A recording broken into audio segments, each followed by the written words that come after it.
가장 창조적인 자산 승계 도구 신탁에 대한 모든 것을 알려드리는 신탁솔루션. 안녕하세요, 아나운서 김성입니다. 오늘은 신영증권 김문상 과장님과 함께합니다. 과장님 안녕하세요. 네, 안녕하세요. 네, 반갑습니다. 자, 오늘도 저희가 신탁에 대한 다양한 이야기들 함께 나누어 볼 텐데요. 우리나라가 고령 사회로 진입하면서 이 자산 상속에 대한 관심도 참 많아지고 있는 것 같습니다. 그런데 최근의 상속 트렌드는 사후 처리가 아니라 사전 대비라고 하던데 맞나요? 네, 그렇습니다. 이제 상속을 개시하기 전에, 즉 피상속인 이분이 이제 사망하시기 전에 문제가 될 만한 요소들을 미리 제거하고 불필요한 분쟁을 막는 게 매우 중요하기 때문인데요. 만약에 뇌출혈이나 정신질환, 치매와 같이 사무 처리 능력을 떨어뜨리는 이제 질병에 걸리게 되면 상속의 불확실성이 당연히 높아질 수밖에 없겠죠. 네. 그래서 이럴 때를 대비를 해두시는 것이 여러모로 좋다고 봅니다. 이럴 때 좀 이런 문제 없이 활용할 수 있는 방법들 없을까요? 네, 오늘 이제 영상의 핵심 키워드가 될 수 있을 네, 것 같은데요. 바로 오늘 소개해드릴 후견 신탁이 있습니다. 후견 신탁. 일단 단어만 들어도 약간은 알 것 같아요. 후견 제도와 신탁 결합한 건가요? 네, 맞습니다. 이제 후견 신탁을 활용하면 네. 후견 제도의 장점과 신탁의 장점을 모두 이제 취하실 수가 있는데요. 가장 중요한 거는 친족 후견인이나 이제 전문직 후견인이 재산 유용을 원천적으로 좀 차단을 할 수가 있고요. 네. 신탁 회사의 전문적인 재산 관리를 받을 수 있다는 점이 있습니다. 조금 더 자세하게 설명해 주신다면요? 네, 이제 후견 신탁을 통해서 사무 네. 처리 능력이 결여된 사람을 수익자로 지정해서 신탁 재산을 신탁 전문 회사인 수탁자에게 이전을 하게 됩니다. 네. 이때 수탁자는 신탁 재산을 관리하고 신탁 계약 내용에 따라 피후견인 수익자에게 이익을 교부하게 되는 구조입니다.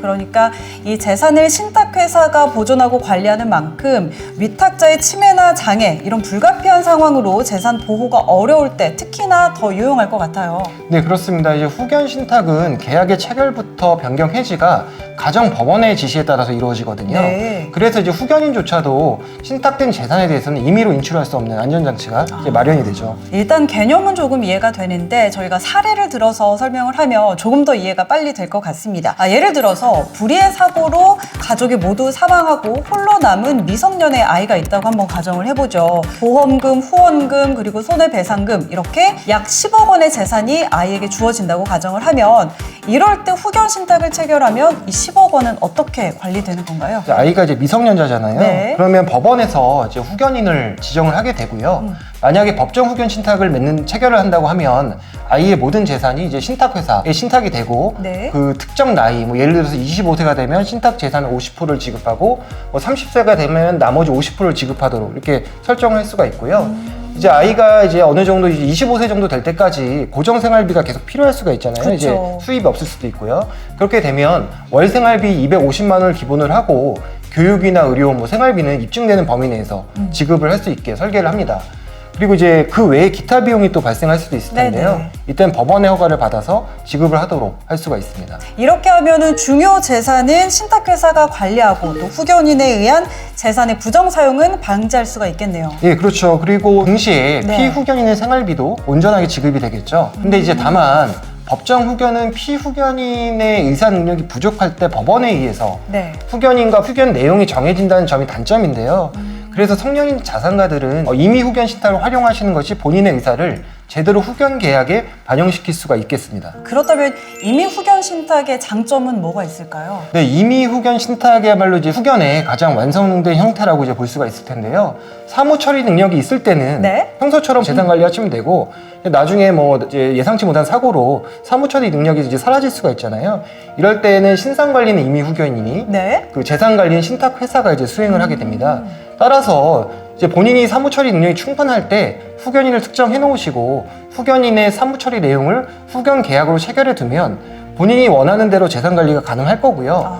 네, 후견 계약을 체결함과 동시에 신탁 계약을 체결해서 상속 계획을 미리미리 수립을 해 놓으시면 상속 설계와 후견 개시 후 재산 관리를 원하는 대로 안정적으로 하실 수가 있을 겁니다.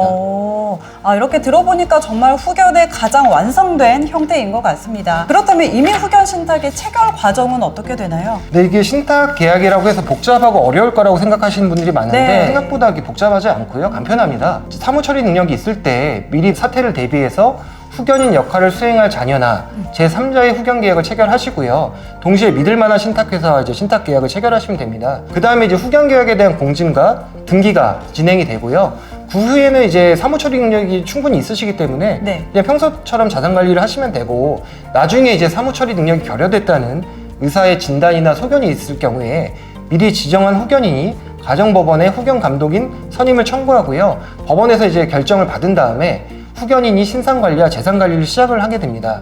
이때 후견인은 신탁계약과 후견계약에 따라 위탁자가 정해놓은 방법대로 신탁관리와 재산관리를 수행을 하는 겁니다.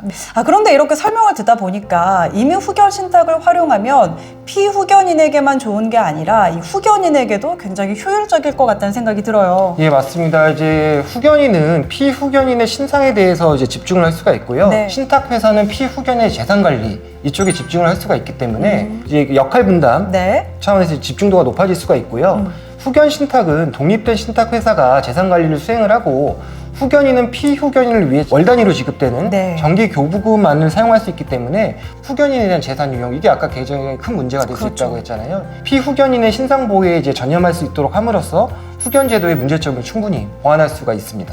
그리고 본인의 작고시에 미성년 손자녀나 장애가 있는 자녀 혹은 재산관리 능력이 부족한 자녀 이렇게 좀 보살핌이 필요한 가족이 있다면 이럴 때도 임의 후견 신탁을 활용하는 것도 좋은 방법이 될 것 같습니다. 네, 그렇습니다. 이제 계약 내용에 따라서 재산을 관리하면서 미성년자가 성년이 되거나 네. 아니면 그 이상의 일정 연령에 도달할 때까지 수탁자인 금융기관에서 재산을 안전하게 지켜줄 수 있는 거의 유일한 방법이 신탁이에요. 네. 그러다 보니까 이제 이런 상황에 놓여 계시다면 미루지 마시고 반드시 신탁 전문가와 상담을 해보시는 것이 좋습니다.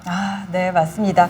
자, 오늘은 이렇게 후견 신탁에 대해서 알아봤는데요. 사람은 누구나 늙고 병든다는 점에서 미리미리 준비하는 게 최선의 방법이겠다 이런 생각이 드네요.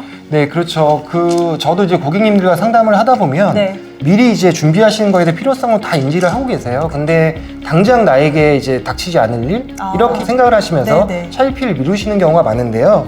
아까 말씀드린 것처럼 임의후견 신탁을 체결하셔도 그냥 사무처리 능력이 있을 땐 평소대로 재산 관리하시면 되고요. 이게 나중에 이제 그 부분이 결여가 됐을 때 신탁 내용대로 이제 행해지는 거니까 네네. 뭐 그런 부분 걱정하지 마시고 미리미리 준비하는 차원에서 이제 금융기관을 방문해서 후견 제도를 문의하고 자신에게 맞는 서비스를 찾아가시는 게 중요할 것 같고요. 앞으로는 이런 부분이 굉장히 익숙해지는 이제 환경이 될 거라고 생각을 합니다. 그래서 미리 임의후견 신탁과 신탁 계약을 체결해서 자산과 자신을 보호하시고 상속인 간의 분쟁 이 부분도 예방하는 게 고령화 시대에 대처하는 슬기로운 자세라고 생각이 듭니다. 정말 후회하지 않으려면 미리 장치를 만들어 둬야 한다는 점 꼭 기억해 주시면 좋겠습니다. 더 궁금한 점이 있으시다면요 신용증권으로 문의해 보시면 좋을 것 같아요. 전화번호 02-2004번에 9006번에 연락을 하셔서 상담을 받으시거나 방문해서 상담 받아보시면 좋을 것 같습니다. 알면 알수록 재미있는 신탁 이야기 오늘 준비된 내용은 여기까지고요. 저희는 다음 이 시간에 더 알찬 정보로 돌아오도록 하겠습니다. 여러분 구독과 좋아요는 필수고요. 댓글도 남겨주시기 바랍니다. 과장님 고맙습니다. 네, 감사합니다. 사무처리 능력이 없어질 때를 종합적으로 대비할 수 있는 신탁. 후견인의 재산 유용 및 횡령 원천적으로 차단. 후견인은 신상관리에 집중, 재산은 신탁회사가 전문 관리. 후견인의 업무 효율 향상.